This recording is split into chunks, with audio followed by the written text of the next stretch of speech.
بسم الله الرحمن الرحيم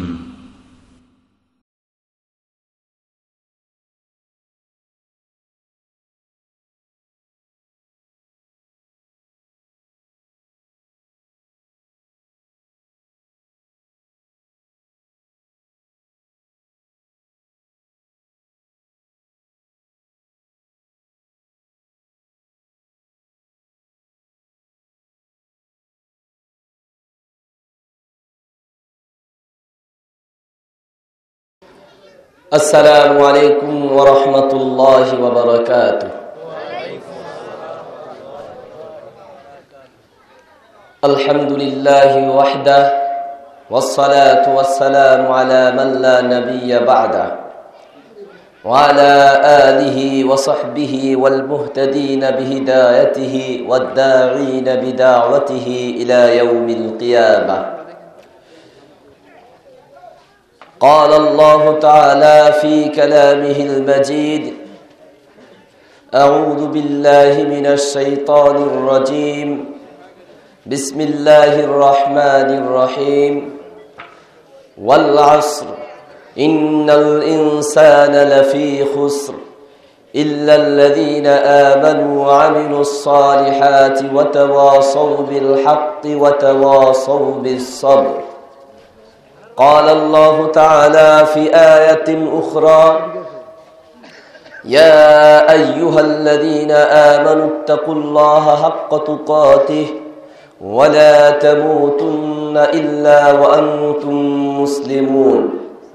قال النبي صلى الله عليه وسلم: وجبت محبتي للمتحابين فيا والمتجالسين فيا والمتبادلين فيا والمتزاورين فيا. সকলে মুহাব্বতের সাথে একবার দুরূদ ইব্রাহিম পড়ি। আল্লাহুম্মা সাল্লি আলা মুহাম্মাদ ওয়া আলা আলি মুহাম্মাদ কামা সাল্লাইতা আলা ইব্রাহিম ওয়া আলা আলি ইব্রাহিম ইন্নাকা হামিদুম মাজিদ। অধ্যকার এই দ্বীনি মাহফিল উপস্থিত রয়েছেন সম্মানিত সভাপতি, উপস্থিত রয়েছেন দূর দূরান্ত থেকে আগত সম্মানিত ওলামায়ে কেরাম, সামনে উপবিষ্ট রয়েছেন দিন প্রিয় ইসলাম প্রিয় মুসলিম ভাইয়েরা, পর্দার আড়াল থেকে শুনছেন দিনী বোনেরা। সর্বপ্রথম মহান আল্লাহ রব্বুল আলামিনের শুকরিয়া আদায় করছি। আল্লাহ রব্বুল আলামিন আজকের এই মাহফিলে আমাদেরকে উপস্থিত হয়ে কিছুক্ষণ দ্বীনি আলোচনায় অংশগ্রহণ করার তৌফিক দিয়েছেন, আলহামদুলিল্লাহ। আমি আপনাদের সম্মুখে কোরআনুল কারীমের মোটামুটি একটি ছোট সূরা, যার নাম সূরাতুল আসর, আসর নামক একটি সূরা তিলাওয়াত করেছি। এই সূরার শুরুতেই আল্লাহ সময়ের কসম করেছেন, ওয়াল আসর, সময়ের কসম। যেই কোনো বিষয়ের গুরুত্ব বোঝানোর জন্য কসম করা হয়। আমরাও দুনিয়াতে কোনো বিষয়ের খুব গুরুত্ব বোঝানোর জন্য কসম করে থাকি। অনেক সময় আমরা বলে থাকি, আল্লাহর কসম এই কাজ করলে তোমার শিরিক হবে। আল্লাহর কসম করে বলছি, এটা কোরআন বলছে, কোরআনের এই আয়াত বলছে তুমি এই কাজ করলে জাহান্নামে যে যাওয়া লাগতে পারে।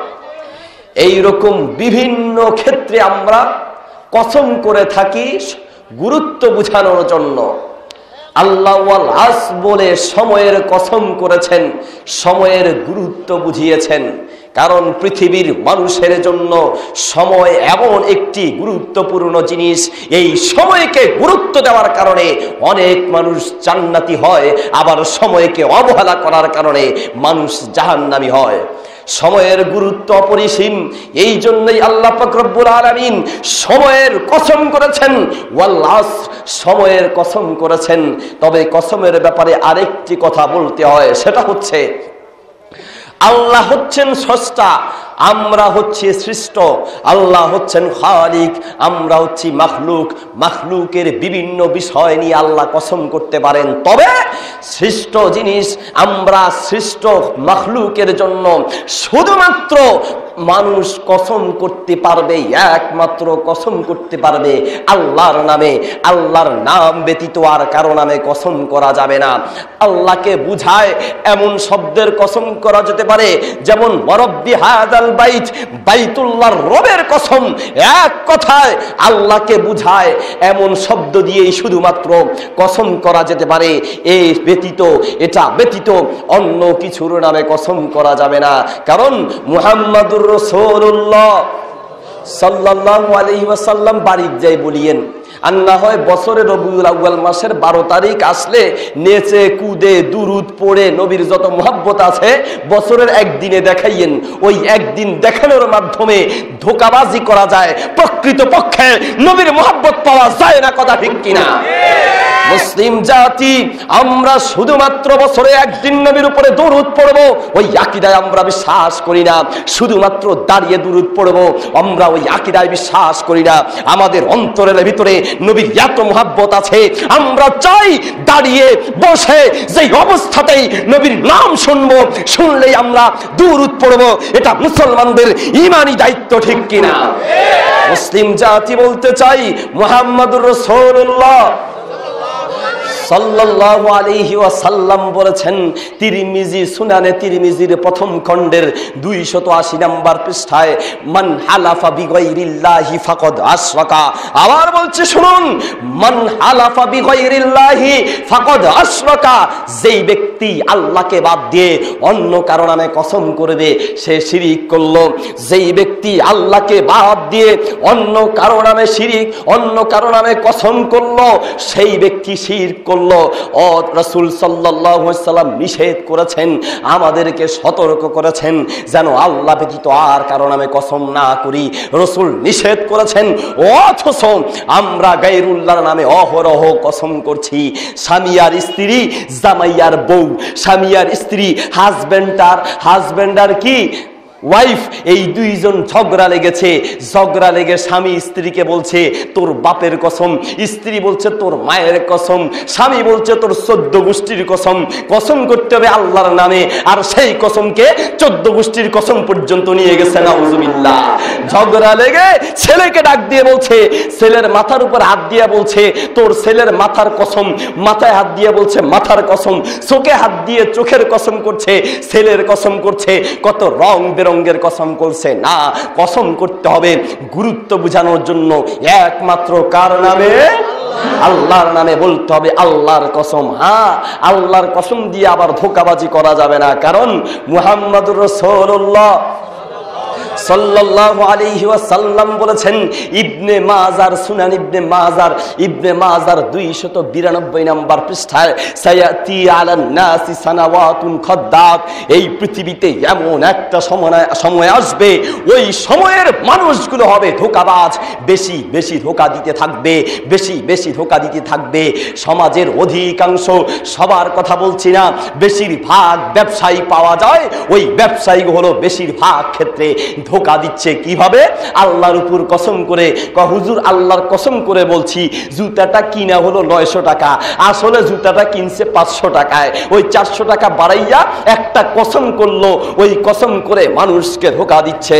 শুনুন, মুহাম্মাদুর রাসূলুল্লাহ সাল্লাল্লাহু আলাইহি ওয়াসাল্লাম বলেছেন, মিশকাতুল মাসাবিহের 243 নম্বর পৃষ্ঠায়, মুসলিম প্রথম খণ্ডের 71 নম্বর পৃষ্ঠায়, সুনানে আবু দাউদের দ্বিতীয় খণ্ডের 565 নম্বর পৃষ্ঠায় বলছেন, সালাসাতুন লা ইউকাল্লিমুহুমুল্লাহু ইয়াউমাল কিয়ামাতি। 3 ধরনের ব্যক্তি আছে, তাদের সঙ্গে কিয়ামতের মাঠে আল্লাহ কথা বলবেন না। 3 ধরনের ব্যক্তি আছে, ওই ব্যক্তিদের সঙ্গে কিয়ামতের মাঠে আল্লাহ কথা বলবেন না। ওয়ালা ইয়ানজুরু ইলাইহিম, তাদের দিকে নেক নজরে, তাদের দিকে রহমতের দৃষ্টিতে, দয়ার দৃষ্টিতে তাকাবেন না। ওয়ালা ইউযাক্কিহিম, তাদেরকে ক্ষমা করবেন না, তাদের গুনাহ মাফ করবেন না, তাদেরকে পরিশুদ্ধ করবেন না। ওয়ালাহুম আযাবুন আলীম, আর তাদের জন্য রয়েছে যন্ত্রণাদায়ক শাস্তি।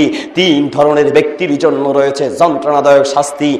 এক, আল মুসবিল, 1 নম্বরে ওই ব্যক্তির জন্য যন্ত্রণাদায়ক শাস্তি রয়েছে।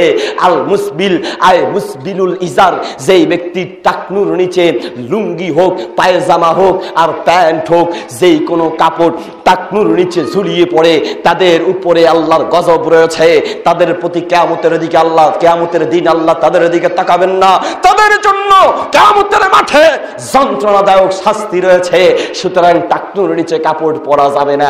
এই ক্ষেত্রে আমরা একটা ধোঁকাবাজি শিখেছি কি, মসজিদে গেলে পরে সবাই মিলে আজকেও এক জায়গায় জুমার সালাত আদায় করার জন্য, জুমার নামাজ পড়ার জন্য মসজিদে ঢুকলাম।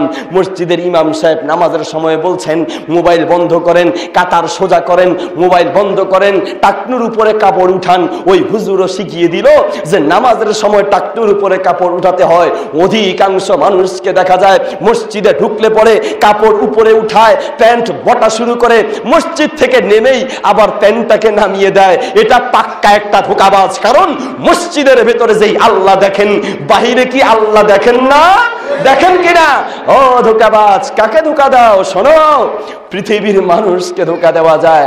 আল্লাহ রব্বুল আলামিন সূরা বাকারার 9 নম্বর আয়াতে আল্লাহ বলেন, ইউখাদিউনাল্লাহ, এই পৃথিবীতে কিছু মানুষ আছে মানুষকে ধোঁকা দিতে দিতে আল্লাহকে পর্যন্ত ধোঁকা দিতে চায়।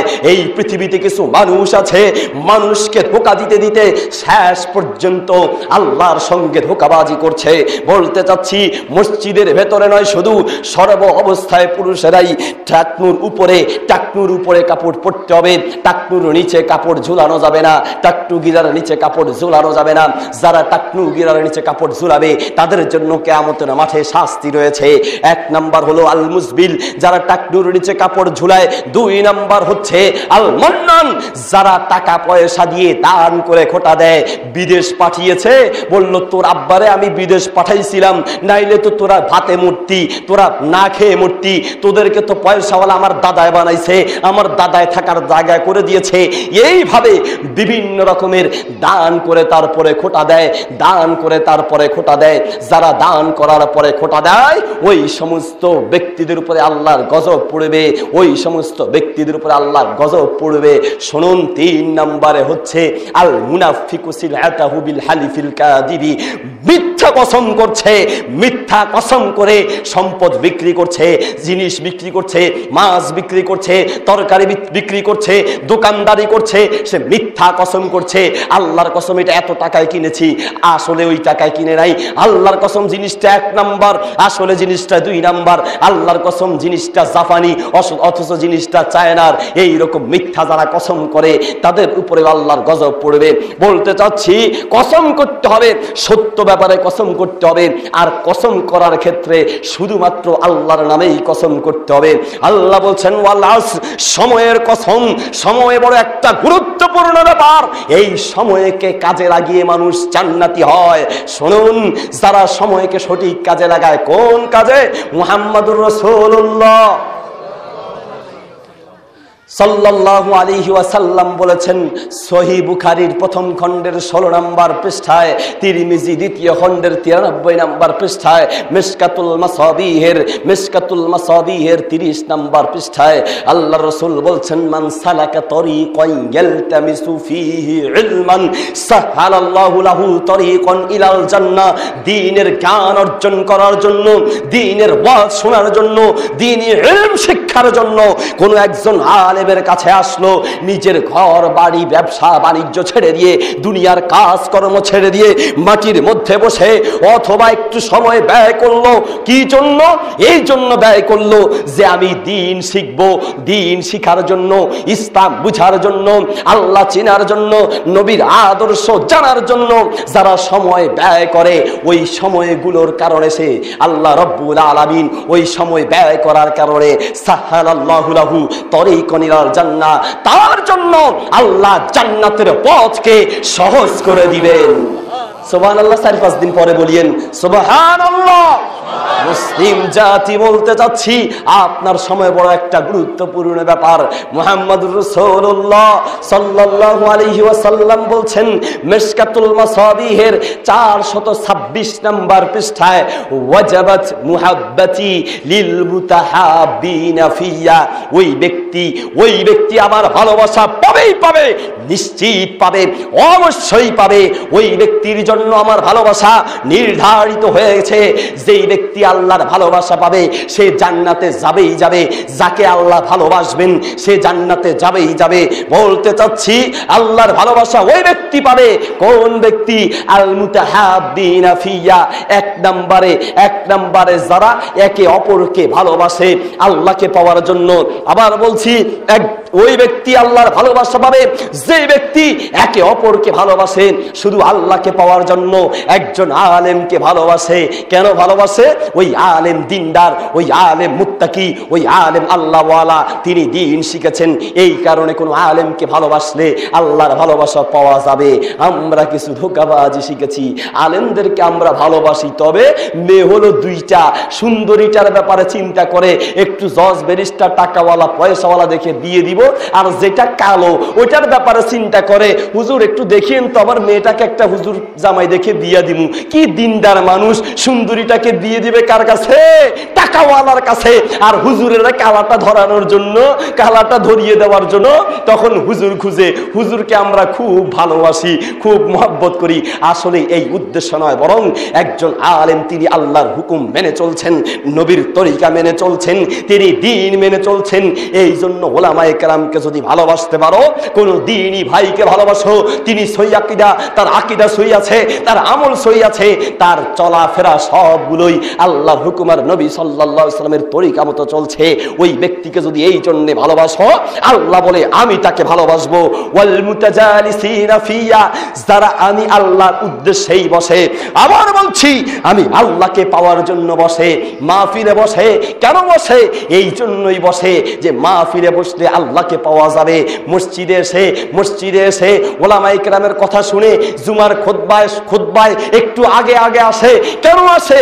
যে একটু আগে যাব, গিয়ে খুতবা শুনবো, দ্বীনি আলোচনা শুনবো, মাঝে মধ্যে ওলামায়ে কেরামের সাথে সাক্ষাৎ করে। কেন করে? দ্বীন শিখার জন্য করে। যারা এই দ্বীন শিখার জন্য সময় ব্যয় করে তারা আল্লাহর মুহাব্বত পাবে, তারাই জান্নাত পাবে। তবে আমাদের ব্যাপার হলো সম্পূর্ণই উল্টা। যদি জুমার সালাতের ক্ষেত্রে, জুমার নামাজে যদি একটু সময় বেশি হয়ে যায়, তখন কারো কাশি শুরু হয়, কাশি কুতকুতানি শুরু হয়, কত রঙের ভ্যাংসামি শুরু হয়। এতক্ষণ লাগে নাকি? আর দূর, এতক্ষণ ওয়াজ করার সময় আছে নাকি? মাহফিল একটু দেরি হলে পরে মাথা গরম হয়ে যায়। আর ওই দিকে 90 মিনিটের ফুটবল খেলা চলে, ওই 90 মিনিটের মধ্যে একবার প্রস্রাবেও ধরে না, 1 নম্বরেও ধরে না, 2 নম্বরেও ধরে না, প্রস্রাবেও ধরে না, পায়খানায়ও ধরে না। আর মাহফিলে বসলে এক মাহফিলে 14 বার প্রস্রাবে ধরে, ঠিক কিনা? মুসলিম জাতি শোনো, ফুটবল খেলার দিকে, ক্রিকেট খেলার দিকে, ইদানিং আবার নাকি রেসলিং খেলা শুরু হয়েছে।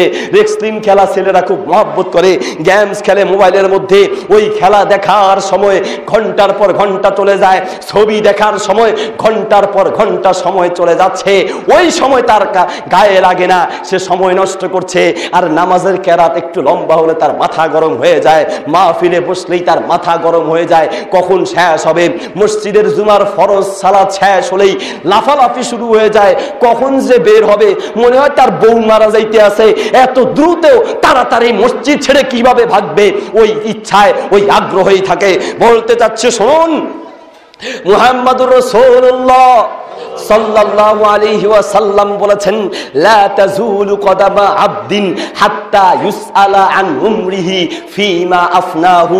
তোমার সময়কে তুমি কোন কাজে ব্যয় করছো এটার হিসাব হবে কিয়ামতের মাঠে। আবার বলছি, তোমার সময়কে তুমি কোন কাজে ব্যয় করছো এটার হিসাব কিয়ামতের মাঠে হবে। মুহাম্মদুর রাসূলুল্লাহ সাল্লাল্লাহু আলাইহি ওয়াসাল্লাম বলেছেন, সহিহ বুখারীর 2য় খণ্ডের 939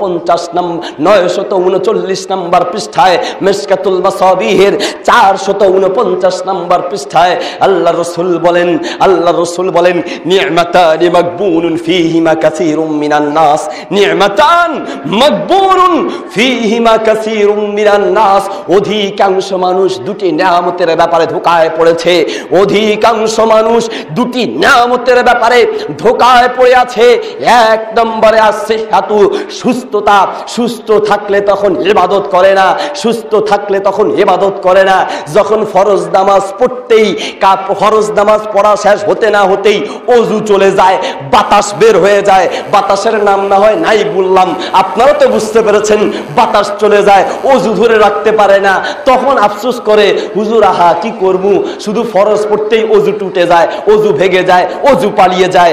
আপনার যৌবনকাল আপনি যখন সুস্থ থাকেন, ওই সময় আপনার সময়টাকে আপনি ইবাদতের ক্ষেত্রে লিপ্ত করেন, ইবাদতে লাগান, আপনার সময়কে ইবাদতে ব্যয় করুন। যখন অসুস্থ হবেন, আল্লাহ তখনও আপনাকে এই সওয়াব দিকেই থাকবে। সুবহানাল্লাহ। মুসলিম জাতি বলতে চাচ্ছি, দুটি নিয়ামতের ব্যাপারে আমরা বড় ধোঁকায় পড়ে আছি। এক নম্বরে সুস্থতা, দুই নম্বরে আল ফারাগু, সময়। সময় পেলে ওই সময়টাকে সঠিক কাজে ব্যয় করে না।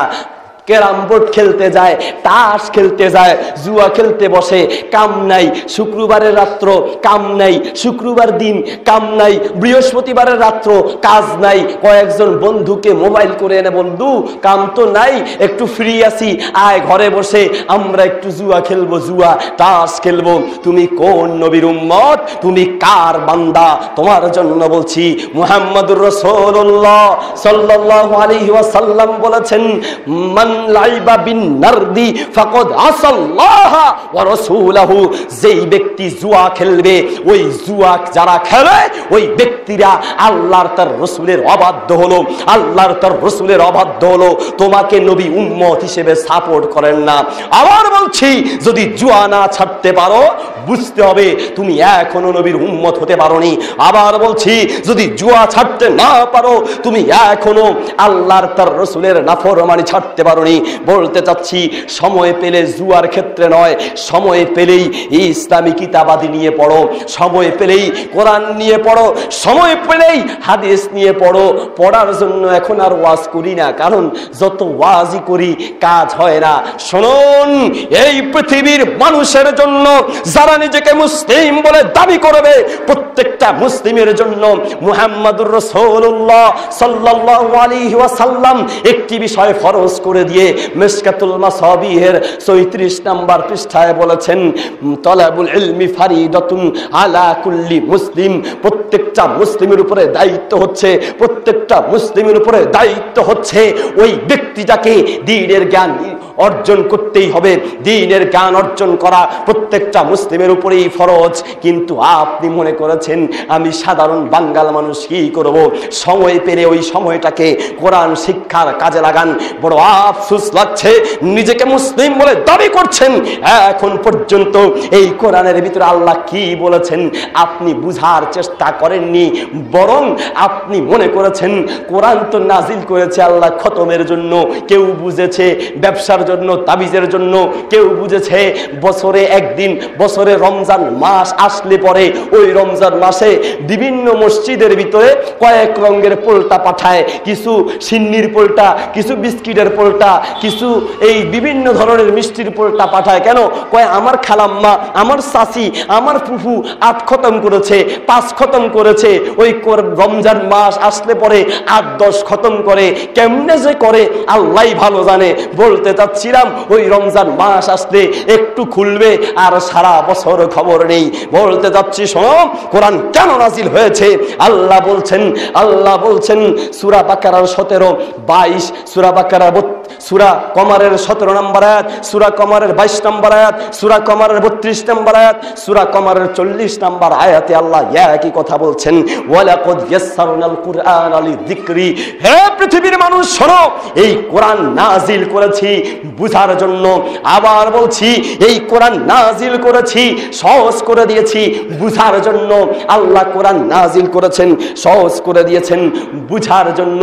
আপনি বুঝার চেষ্টাও করছেন না, বাড়িতে হুজুরকে নিয়ে যাচ্ছেন মিলাদ পড়ানোর জন্য, খতম পড়ানোর জন্য, দোয়া করানোর জন্য। হুজুরও বলছে দিছি দোয়া করি, খাইবি ভিক্ষা করি, যা দিছি দোয়া করি, খাইবি ভিক্ষা করি। হুজুরকে নিচ্ছেন দোয়া করানোর জন্য, কত রঙের বেদাত করানোর জন্য না, হুজুরকে নিয়ে যাবেন। হুজুর, এই কোরআনুল কারীমের সূরা ফাতিহা প্রত্যেক নামাজেই পড়তে হয়। ঘটনা কি? এই সূরা ফাতিহায় আল্লাহ কি বলেছেন, সূরাতুল আসরে আল্লাহ কি বলেছেন। হুজুর দৈনিক 10 মিনিট দৈনিক 20 মিনিট, দৈনিক আধা ঘন্টা সময় আমার ঘরে দিবেন, আমি বিবি বাচ্চা নিয়ে বসবো। আপনি এই কোরআনের সূরাগুলোতে আল্লাহ কি বলেছেন একটু বুঝিয়ে দিন। হুজুরকে নেবেন, মাঝে মধ্যে আপনিও পড়বেন। আপনাদেরকে একটা প্রশ্ন করি, সেই প্রশ্নটা হচ্ছে কার কার বাড়িতে কোরআনুল কারীম আছে? কার কার বাড়িতে কোরআনুল কারীম আছে? একটু হাত দেখান তো। মাশাআল্লাহ, হাত না উঠাইলেও আমি বুঝতাম যে সবার বাড়িতে আছে। হাত নামান। এবার বাংলা অর্থ সহ, তাফসীর সহ, অর্থ সহ কোরআন কার কার বাড়িতে আছে হাত দেখান। বাকিদের বাড়িতে, বাকিরা মনে করেছেন যে দরকার নাই, দরকার নাই, এটা কোন রকম পড়বো, খতম দিব, এটা তো খতম দেওয়ার জিনিস। আরে না মিয়া, শোনো, এই কোরআন তোমাকে বুঝে পড়তে হবে। হ্যাঁ, তুমি একা একা সব জায়গায় বুঝতে পারবা না। একটা পেন্সিল নিবা, একটা কলম নিয়ে একটা ডায়েরি রাখবে, সেই ডায়েরির মধ্যে যেই আয়াত তোমার বুঝে না আসে, একজন আলেমের সাথে সম্পর্ক রাখবে। ইমাম বুখারী রাহিমাহুল্লাহ সম্ভবত সহিহ বুখারীর প্রথম খণ্ডের 16 অথবা 19 অথবা 16 অথবা 19 নম্বর পৃষ্ঠায় একটা বাব রচনা করেছেন। ইন্নামাল ইলমু বিতাআল্লুমি, ইলম আসে তাআল্লুমের মাধ্যমে, মানে ওস্তাদের কাছ থেকে শিখার মাধ্যমে। নিজে নিজে বড় পণ্ডিত সাজতে গেলে সমস্যা, নিজে নিজে ফতোয়া দিতে শুরু করলে আবার সমস্যা, নিজে নিজে মুফতি হতে গেলে সমস্যা। যে কোনো নতুন মাসালায় ফতোয়া দেওয়ার ক্ষেত্রে আলেমদের সঙ্গে অবশ্যই একটু পরামর্শের দরকার আছে। বলতে চাচ্ছি, মুসলিম জাতি, আপনার সময়টাকে আপনি কোরআন বুঝার ক্ষেত্রে, হাদিস বুঝার ক্ষেত্রে, সুন্নাহ বুঝার ক্ষেত্রে আপনার সময় ব্যয় করুন। এই সময় আপনাকে জান্নাতে নিয়ে যাবে। আল্লাহ রাব্বুল আলামিন ওয়াল আসর, সময়ের কসম করেছেন, কারণ সময় একটি বড় গুরুত্বপূর্ণ ব্যাপার। এই সময়কে যারা কাজে না লাগায়, এই সময়কে যারা আকামে লিপ্ত হয়, এই সময় পেয়ে যখন সময়ের সৎ ব্যবহার না করে, তখন কি হয়? ইন্নাল ইনসানা লাফি খুসর, তখন অধিকাংশ মানুষ ক্ষতিতে লিপ্ত হয়ে যায়, অধিকাংশ মানুষ ক্ষতিগ্রস্ত হয় সময়কে সঠিক কাজে ব্যবহার না করার কারণে। আল্লাহ রাব্বুল আলামিন বলছেন, ইন্নাল ইনসানা লাফি খুসর, ইন্নাল ইনসানা লাফি খুসর, নিশ্চয়ই মানুষ ক্ষতিগ্রস্ততার মধ্যে রয়েছে, তবে ইল্লাল্লাযীনা আমানু, যারা ঈমান এনেছে, ওয়া আমিলুস সালিহাত, নেক আমল করেছে, ওয়া তাওয়াসাউ বিল হক, একে অপরকে সত্যের উপদেশ দিয়েছে, ওয়া তাওয়াসাউ বিস সবর, একে অপরকে ধৈর্য ধরার জন্য উপদেশ দিয়েছে, তারা ক্ষতির মধ্যে লিপ্ত নয়। আল্লাহ রাব্বুল আলামিন বলেন, এই 4 প্রকারের লোক ব্যতীত বাকি মানুষগুলো, ইন্নাল ইনসানা লাফি খুস, বাকি মানুষগুলো ক্ষতিগ্রস্ততায় রয়েছে, ক্ষতির মধ্যে নিমজ্জিত আছে, ক্ষতির মধ্যে নিমজ্জিত আছে, ক্ষতির মধ্যে নিমজ্জিত আছে। আপনাকে বলছি, আমরা যে কত রঙে ক্ষতির মধ্যে নিমজ্জিত আছি, কয়েকটা দৃষ্টান্ত দিলেই বুঝতে পারবেন। 1 নম্বরে, বেশিরভাগ অভিভাবকরা ক্ষতির মধ্যে নিমজ্জিত আছেন। নিজের আমলের কারণে তো আছেন, নিজের সন্তানের কারণেও আছেন। বলতে যাচ্ছে, শুনুন, এই পৃথিবীর অধিকাংশ মানুষ, এই পৃথিবীর বহু মানুষ তার সন্তানদের কারণে কিয়ামতের মাঠে ক্ষতিগ্রস্ততায় নিমজ্জিত হবে। মুহাম্মদুর রাসূলুল্লাহ সাল্লাল্লাহু আলাইহি ওয়াসাল্লাম বলেছেন, সহিহ বুখারীর 2য় খণ্ডের 783 নম্বর পৃষ্ঠায়, কুল্লুকুম রাইন ওয়া কুল্লুকুম মাসউলুন আন রাইয়াতিহি, তোমরা প্রত্যেকেই দায়িত্বশীল, তোমাদের অধীনস্থদের ব্যাপারে তোমাদেরকে প্রশ্ন করা হবে। তোমার অধীনে যেই সন্তান, তোমার অধীনে যেই ছেলে আর মেয়ে আছে, ওই ছেলে আর মেয়েকে কন্ট্রোল করার দায়িত্ব তুমি বাপ তোমার উপরে রয়েছে, তুমি মা তোমার উপরে রয়েছে। ওই দায়িত্ব যদি পালন না করো, তো কিয়ামতের মাঠে কি অবস্থা হবে? আল্লাহ রাব্বুল আলামিন সূরা আহজাবের 67 এবং 68 নম্বর আয়াতে বলছেন, রব্বানা ইন্না আতানা সাদাতানা ওয়া কুবারানা ফাআদাল্লুনাস সাবিল। হে পৃথিবীর মানুষ, শোনো, কিয়ামতের মাঠে এক ধরনের সন্তান বলবে, রব্বানা, হে আমাদের রব, ইন্না, নিশ্চয়ই আমরা, আতানা, আনুগত্য করেছিলাম, সাদাতানা, আমাদের নেতৃত্ব দানকারীদের, মানে আমার বাপ আমাকে যা বলতো, আমার মা যা বলতো, আমি তাই মেনে চলতাম, আমার মা বাবার কথা মেনে চলতাম। তারা আমাকে দিন শিখায়নি, তারা দিন না শিখানোর কারণে, দিন মতো চলানোর জন্য চেষ্টা না করার কারণে কিয়ামতের মাঠে জাহান্নামের ফয়সালা দানকারীদের অন্তর্ভুক্ত হয়েছি, জাহান্নামীদের অন্তর্ভুক্ত হয়েছে। আল্লাহ আতিহিম জিফাইনি মিনাল আযাব, আল্লাহ আমার মা বাপকে নিয়ে নিয়ে আসো, তাদেরকে 2 গুণ শাস্তি দাও, আমাকে যা দিবে আমার মা বাপকে 2 গুণ দাও। এরপরে বলবেন নাজআলহুমা তাহতা কদামিনা, আল্লাহ মা বাপকে নিয়ে আসো, তাদেরকে মাটির মধ্যে রেখে তাদের ঘাড়ের উপরে পাড়া দিয়ে, তাদের গলার উপরে পাড়া দিয়ে এরপরে জাহান্নামে যাব। বলতে চাচ্ছি আপনার সন্তান আপনার বিরুদ্ধে কথা বলবে, আপনার বিরুদ্ধে মামলা করবে হাসরের মাঠে। তাই আপনাকে হুঁশিয়ার থাকতে হবে। আপনি সন্তানকে দিন শিখাবেন, দিন শিখাবেন তো দূরের কথা, দিন তো শিখান না, বরং বদ্দিনটা শিখাচ্ছেন। এমন শিক্ষা দিচ্ছেন যে শিক্ষা সন্তানটা সন্ত্রাস হচ্ছে, যেই শিক্ষায় সন্তানটা মূর্খ হচ্ছে, যেই শিক্ষায় সন্তানটা শিরক আর বিদআত কুফরি শিখছে, যেই শিক্ষায় সন্তানের জীবন ধ্বংস হচ্ছে। শুধু যে সন্তান ধ্বংস হচ্ছে তা না, বরং আপনি বাপ আপনি মাও ধ্বংস হবেন। আপনার সন্তানকে যখন আপনি বিদায় দিচ্ছেন তখন এই ছোট বাচ্চাকে শিখাচ্ছেন আব্বু টাটা দাও, বাই বাই দাও, বিদায়কালীন টাটা আর বাই বাই। এটা কার পদ্ধতি? এটা কোন তরিকা? এটা কোন ধর্মের তরিকা? আপনাকে বলছি সালাম কিভাবে দিবেন, বিদায়কালীন কি বলবেন, দেখার সাথে কি বলবেন, এটা হাদিসের মধ্যে রয়েছে। মিশকাতুল মাসাবিহের 397, 98, 99, 401 নম্বর পৃষ্ঠা পর্যন্ত, তিরমিজি দ্বিতীয় খণ্ডের, সুনানে তিরমিজি দ্বিতীয় খণ্ডের 98, 99, 101 নম্বর পৃষ্ঠা পর্যন্ত, সহিহ বুখারী দ্বিতীয় খণ্ডের 921, 22, 23, 24, 25, 26 নম্বর পৃষ্ঠা পর্যন্ত স্পষ্টভাবে বর্ণিত আছে সালাম কিভাবে দিতে হয়। কোনো একজন ব্যক্তিকে দেখলেই বলতে হবে আসসালামু আলাইকুম। যখন সে আসসালামু আলাইকুম বলবে তখন আপনি বলবেন ওয়ালাইকুমুস সালাম ওয়া রাহমাতুল্লাহ। একটা শব্দ বাড়িয়ে বলবেন, একটা শব্দ বাড়িয়ে বলবেন। যদি পারেন বলবেন, না বললেও কোনো গুনাহ কবিরা হবে না, সগীরাও হবে না। বলতে যাচ্ছি যখন কেউ সালাম দিবে আসসালামু আলাইকুম ওয়া রাহমাতুল্লাহ, তখন বলবেন ওয়ালাইকুমুস সালাম ওয়া রাহমাতুল্লাহি ওয়া বারাকাতুহু। যখন আপনাকে সালাম দিবে আসসালামু আলাইকুম ওয়া রাহমাতুল্লাহি ওয়া বারাকাতুহু, আপনি তখন কি বলবেন? ওয়ালাইকুমুস সালাম ওয়া রাহমাতুল্লাহি ওয়া বারাকাতুহু। সমান সমান হয়ে গেল না? সমান সমান। এখন কি করতে হবে? এই জন্য বাঙালি একটা বুদ্ধি বের করেছে, কি ওয়ালাইকুমুস সালাম ওয়া রাহমাতুল্লাহি ওয়া বারাকাতুহু ওয়া মাগফিরাতুহু ওয়া জান্নাতুহু ওয়া নারুহু।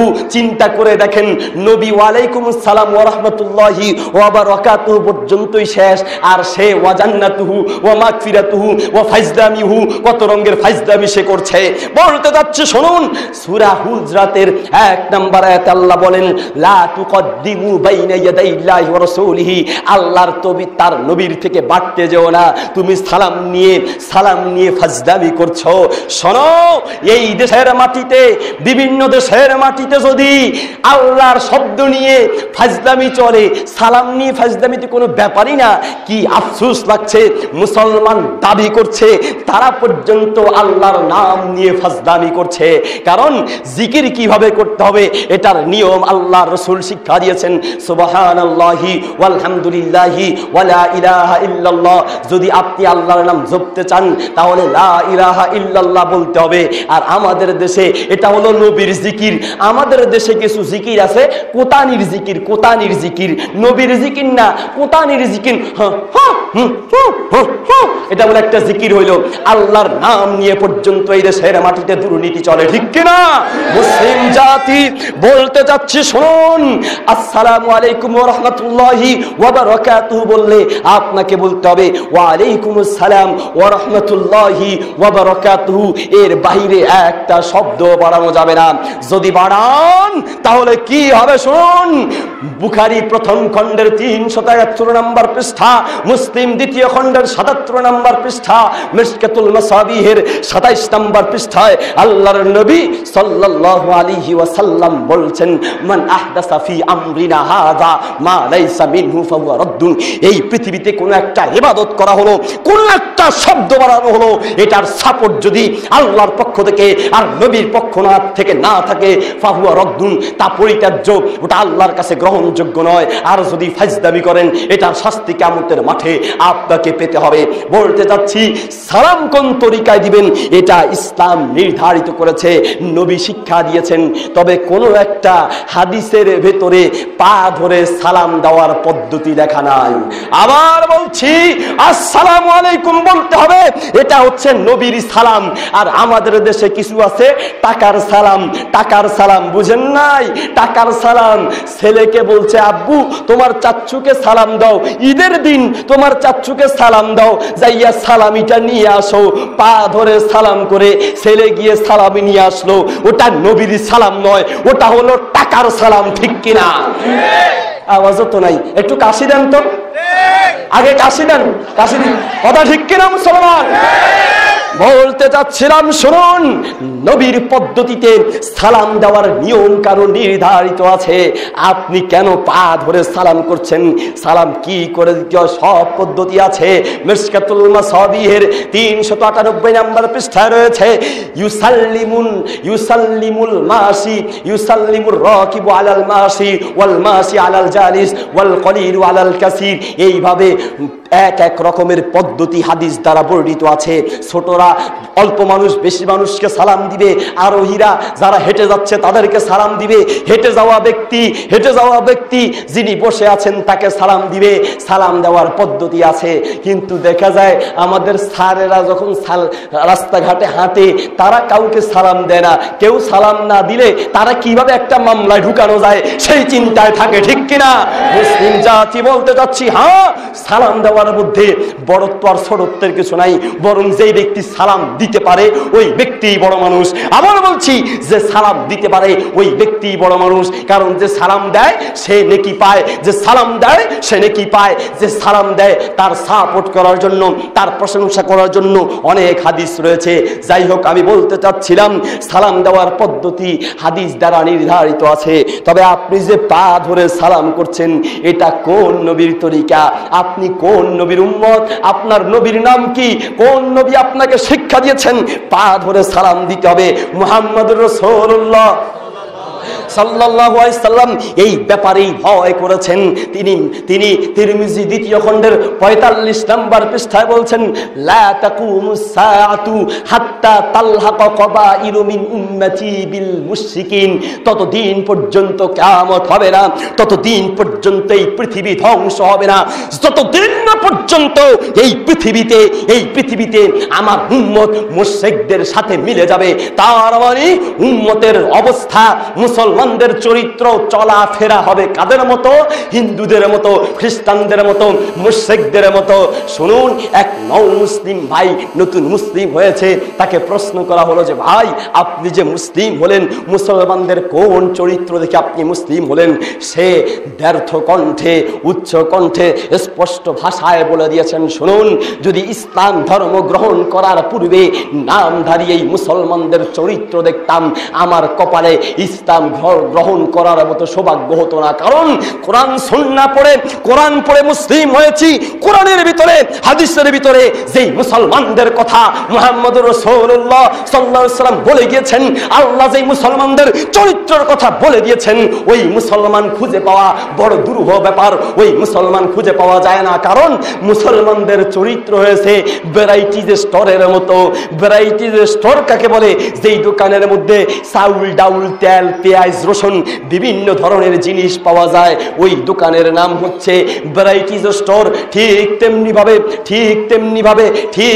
ভাবে আপনারা এদিক সেদিক তাকালে আমি আলোচনা কাদেরকে বুঝাচ্ছি বুঝলাম না তো। মুসলিম জাতি বলছি, শুনুন, ভ্যারাইটিজ স্টোরের ভিতরে যেমন বিভিন্ন ধরনের জিনিস পাওয়া যায়, আপনার জিনিসও পাবেন, আপনার স্ত্রীর জিনিসও পাবেন, আপনার সন্তানের জিনিসও পাবেন। ঠিক তেমনি ভাবে আজ আমরা মুসলমান, আমাদের চরিত্রের ভিতরে হিন্দু, খ্রিস্টান বিভিন্ন ধর্মের চরিত্র আমাদের ভিতরে পাওয়া যাচ্ছে। এই পা ধরে সালাম করা এটা হিন্দুদের পদ্ধতি। আবার বলছি, পা ধরে সালাম করা এটা হিন্দুদের পদ্ধতি। বটগাছ দেখলে নমস্কার দেয়, বটগাছ দেখলে প্রণাম করে, বড় কিছু দেখলেই প্রমাণ করে। এটা তাদের ধর্মীয় ব্যাপার, এটা তাদের ধর্ম অনুসারে করছে। আপনি কোন ধর্ম অনুসারে আমল করছেন, কোন ধর্ম অনুসারে পা ধরে সালাম করছেন? আর এটার এত গুরুত্ব, কোন ছেলের বউ যদি শ্বশুর আর শাশুড়িকে পা ধরে সালাম না করে, তাহলে দেখা যাবে ওই শ্বশুর ওই শাশুড়ি ঝাড়ু দিয়া পিটিয়া তারপরে ছেলের বউকে ঘর থেকে বের করে দিবে, ঠিক কিনা? ঈদের দিন যদি ছেলের বউ আর ছেলে মেয়েরা যদি বাপকে পা ধরে সালাম না করে, তাহলে ঘরের মধ্যে তার জায়গা হয় না, স্থান হয় না। বলতে চাচ্ছি, নবীর পদ্ধতিতে সালাম দিন। আসসালামু আলাইকুম ওয়া রাহমাতুল্লাহ, পা ধরে সালাম দিবেন না। সালামের কত নিয়ম আছে। বাপকে সালাম দেয় না, মাকে সালাম দেয় না। কয় হুজুর শরম লাগে, লজ্জা লাগে। মারে সালাম দিতে লজ্জা লাগে, বাপেরে সালাম দিতে লজ্জা লাগে, চুলারে সালাম দিতে লজ্জা লাগে না। মানে চুলার সাথে পা লেগেছে, হান্ডি পাতিলার ডেক্সির সাথে পা লাগছে, ওটারে নিয়ে সালাম করা শুরু করে, চুলা নিয়ে সালাম করে।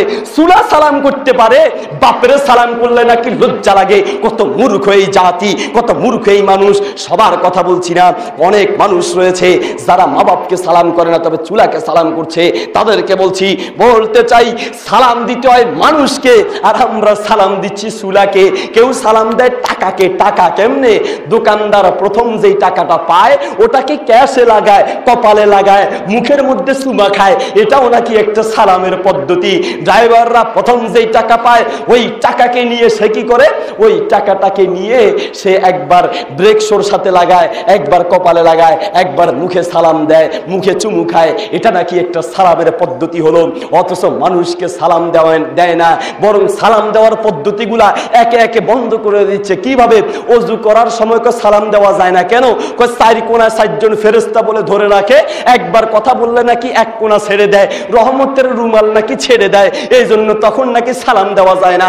আবার জাল একটা হাদিস বের করে ভাত খাওয়ার সময় সালাম দেওয়ার রাস্তা বন্ধ করে দিয়েছে। লা সালাম আলি আকিলিন, খাদ্য গ্রহণকারী ব্যক্তির জন্য সালাম দেওয়া যায় না। এটা হাদিস না, হাদিস নামে কলঙ্ক। এটা একটা পাক্কা পুরোটাই বানোয়াট হাদিস। বলতে চাচ্ছি, কয় ভাত খাওয়ায় আর কোরআন পড়ায় সমান। ভাত খাওয়ার সময় কেমনে সালাম দেয়? আমরা সালাম দিলে পর্যন্ত আমাদের সাথে চেতে উঠে। দূর মিয়াও, আপনি কি মেয়ে মাদ্রাসায় পড়েন নাই? দেখতে তো হুজুরের মতো দেখা যায়। ভাত খাওয়ার সময় কি মানুষ সালাম দেয়? ভাত খাওয়ার সময় মানুষে সালাম দেয় না, গরুয়ে সালাম দেয়। তার কথায় মনে হচ্ছে। বলতে চাচ্ছিলাম, কয় ভাত খাওয়ায় আর কোরআন পড়ায় সমান। কোরআন পড়লে প্রতি অক্ষরে কয় নাকি? কথা বলেন, আমার কথা বুঝেননি আপনারা? আমার কথা বুঝেন না? আমার তো সন্দেহ হয়, সব কথায় জি জি যে বলতেছেন, আমার তো সন্দেহ হয়। আমার কথা তো আমি বুঝতে কষ্ট হয়, আপনারা কেমনে বুঝেন? অনেক সময় কলা বাঙালি হো হো হো, জি জি জি, ওয়াহুম লা ইয়াকিলুন। অনেক সময় বাঙালি কয় হ্যাঁ, yes no, very good sir. আসলে কি বলতেছে নিজেও বুঝে না। কিছু যুবকেরা আছে, দেখা যায় কানের মধ্যে ইয়ারফোন লাগিয়ে হিন্দি গান শুনে আর ঢুলে। ও তো বুঝে না, ওর বাপও বুঝে না, খালি গানের তালে নাচতে থাকে, ঠিক কিনা? মুসলিম জাতি, বলতে চাচ্ছিলাম, শুনুন, আপনাকে বলছি, কোরআনের অক্ষর পড়লে প্রতি অক্ষরে কয় নাকি, আর ভাত খাইলে প্রতিটা ভাতে কয় নাকি আছে। এরকম কোন নাকি নির্ধারিত আছে? কোরআন পড়ায় আর ভাত খাওয়ায় সমান, সুতরাং সালাম দেওয়া যায় না। বলতে চাচ্ছিলাম, সালাম দেওয়ার পদ্ধতি কোরআন সুন্নাহ দ্বারা নির্ধারিত রয়েছে। সুতরাং আপনি নিজে নতুন করে সালাম দিচ্ছেন, সন্তানকে টাটার বাই বাই শিখাচ্ছেন, এই সন্তানকে যা কিছু শিখাচ্ছেন এটার জন্য কিয়ামতের মাঠে আপনাকে জবাবদিহি করতে হবে। আপনাকে বলছি, এই সন্তানকে যদি দ্বীন না শিখান, কিয়ামতের মাঠে এই সন্তান আপনার বিরুদ্ধে সাক্ষী দিবে, আপনার বিরুদ্ধে মামলা করবে। তাই সন্তানকে দ্বীনি শিক্ষায় শিক্ষিত করতে হবে।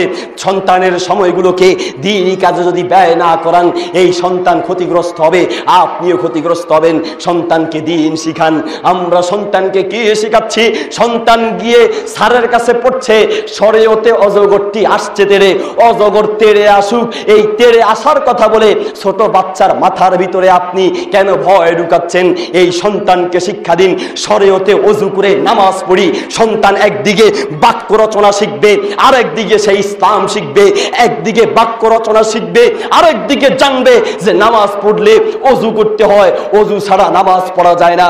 বলতে চাচ্ছিলাম, আপনার সন্তান বলছে শরিয়াতে আমটি আমি খাবো পেরে, কার গাছের আম খেতে যাবে, খেতে গিয়ে মার খাবে, গাছ থেকে পড়ে পা ভাঙবে, আম খাওয়ার দরকার নাই। সন্তানকে শিক্ষা দিন শরিয়াতে আল্লাহর হুকুম মেনে চলি। আপনার সন্তান বলছে রসইতে ইঁদুর ছানা ভয়ে মরে, ইঁদুর মরুক আর বাসুক, না হয় হা করে থাকুক, এতে আপনার সন্তানের কোনো দরকার নাই। সন্তানকে শিক্ষা দিন রসইতে ইসলাম ধর্ম মেনে চলে, ঠিক কিনা?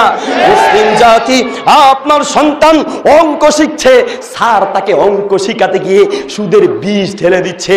আপনার সন্তান অঙ্ক শিখতে গিয়ে শিখছে 100 টাকায় যদি 2 টাকা সুদ আসে, 10 লক্ষ টাকায় কত টাকা সুদ আসবে। স্যার যদি এই কথা বলে দেন যে সুদ খাওয়া হারাম, তাহলে ভালো কথা, স্যার বেঁচে যাবেন। আর না হয় ছেলেকে যদি সুদের শিক্ষা দেন, কিয়ামতের মাঠে সন্তান যেমন সন্তানকেই শিক্ষা দেওয়ার কারণে আপনি স্যার, আপনাকে জাহান্নামে যাওয়া লাগতে পারে। বলতে যাচ্ছি, আপনার সন্তানকে এই ভাগ শিখাবেন, ভালো কথা, তবে সুদ দিয়ে নয়। সুদ মুসলমানরা সাপোর্ট করতে পারে না। মুসলমানের বাচ্চা তো এমন হওয়া দরকার, সুদ দেখলেই তার চোখ লাল হয়ে যাবে। সুদকে ঘৃণা করা মুসলমানদের রক্তের সাথে মিশে আছে। মুসলমানের বাচ্চা, ইমানদার কোন মুমিন ব্যক্তি সুদকে সাপোর্ট করতে পারে না। কারণ মুহাম্মদুর রাসূলুল্লাহ সাল্লাল্লাহু আলাইহি ওয়াসাল্লাম বলেছেন, মিশকাতুল মাসাবিহের 244 নম্বর পৃষ্ঠায়, আর রিবা 70 জুজআন আইসারুহা আইয়ানকিহার রাজুলু উম্মাহু। কোন ব্যক্তি তার মায়ের সঙ্গে জিনা করলে যেই পাপ হয়, সুদের 70টা পাপ রয়েছে। একেবারে সহজ ছোট পাপ হলো মায়ের সাথে জিনা করলে যেই পাপ হয়, একেবারে ছোট পাপ হলো মায়ের সাথে জিনা করার পাপ। আল্লাহর রাসূল সাল্লাল্লাহু আলাইহি ওয়াসাল্লাম মিশকাতুল মাসাবিহের 244 নম্বর পৃষ্ঠায় বলছেন, দিরহামু রিবান ইয়াকুলুহুর রাজুলু ওয়া হুয়া ইয়ালামু আসাদ্দু মিন 36 জিনিয়াতান। শোনো, কোন ব্যক্তি 36 বার জিনা করলে যেই পাপ হয়, 1 দিরহাম সুদ খেলে, 1 টাকা সুদ খেলে, 1 দিরহাম সুদ খেলে, 136 বার জিনা করলে যেই পাপ হয়, 1 টাকা 1 দিরহাম সুদ খাওয়ার কারণে সেই পরিমাণ পাপ হয়। বলতে চাচ্ছি, সুদ দেখলেই মুসলমানের বাচ্চা ঘৃণা করবে, এটাই মুসলমানের ইতিহাস হওয়া দরকার। মুহাম্মদুর রাসূলুল্লাহ সাল্লাল্লাহু আলাইহি ওয়াসাল্লাম বলেছেন, মিশকাতুল মাসাবিহের 246 নম্বর পৃষ্ঠায়, লানা রাসূলুল্লাহি আকিলার রিবা ওয়া মুকিলাহু ওয়া কাতিবাহু। মুসলমান শোনো, যেই ব্যক্তি সুদ খায়, যে ব্যক্তি সুদ দেয়, ওয়া কাতিবাহু, যে ব্যক্তি সুদের অঙ্ক লেখে, যে ব্যক্তি সুদের হিসাব লেখে, প্রত্যেকটা ওয়াহুম ওয়াসাহিদাইহি, যারা সুদের সাক্ষী হয়, ওয়াহুম সাওয়াউন, প্রত্যেকের উপরে আল্লাহর গজব পড়বে, প্রত্যেকেই সমান। বলতে চাচ্ছি, ওয়ামান কাতাবাহু ওয়া কাতিবাহু, যে ব্যক্তি সুদের অঙ্ক লেখে, ওই ব্যক্তির উপরে আল্লাহর গজব পড়বে। আপনার সন্তান কি করে সুদের অঙ্ক শিখতে পারে? বলে, হুজুর ভাগ শিখবে না? হ্যাঁ শিখবে, ইসলামী পদ্ধতিতে ভাগ শিখান। আপনার সন্তান শিখবে 100 টাকায় যদি 2.5 টাকা যাকাত আসে, আবার বলছি সুদ নয়, যাকাত। 100 টাকায় যদি 2.5 টাকা যাকাত আসে, 10 লক্ষ টাকায় কত টাকা যাকাত আসে? বাবা তুমি একটু হিসাব করে বলো তো দেখি। সন্তান একদিকে ভাগ করা শিখবে, আর একদিকে ইসলাম শিখবে। আবার বলছি, সন্তান একদিকে ভাগ করা শিখবে, আর একদিকে ইসলাম শিখবে। এটাই মুসলমানদের শিক্ষা হওয়া দরকার। আপনার সন্তানকে চুরির শিক্ষা দিবেন না, সুদের শিক্ষা দিবেন না, চোরের শিক্ষা দিবেন না। সন্তান শিখছে, আপনার স্যার সন্তানকে অঙ্ক করাচ্ছে কি, 10 লিটার দুধের মধ্যে যদি 2 লিটার পানি মিক্স করা হয়, তাহলে মোট কয় লিটার দুধ দুধ হয়।